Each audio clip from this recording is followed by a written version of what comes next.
नमस्कार मित्रांनो, आज आपण चाललेलो आहे अहमदनगर.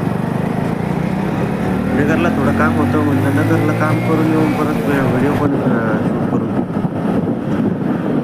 तर तुम्ही समोरचा व्ह्यू बघू शकता. हा आहे पांढरीचा पूल. जे अहमदनगरच्या आसपासचे असतील त्यांना माहीत आहे काय आहे. पावसाळ्यात तिथं खूप मस्त वातावरण असतं, लय डेंजर सीन होतो इथं. चला तर मग तुम्हाला फिरवतो मी नगर. मी ज्या ठिकाणी उभा आहे तिथून घोडेगाव पण सुद्धा दिसतं. चला, खूप बघितलं घाटात, आपण पुढे नगरला निघू. मित्रांनो, या घाटाची एक खूप मस्त बात आहे. ह्याच्या वरतून जर गाडी न्यूट्रल केली तर ते 2 किलोमीटर पुढे जाते.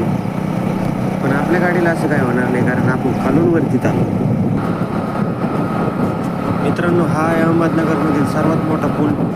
आपल्याला समोर व्हिडिओ शूट करायचा होता, पण माझा मोबाईलचा बॅटरी संपली आहे, त्यामुळे आपला ब्लॉग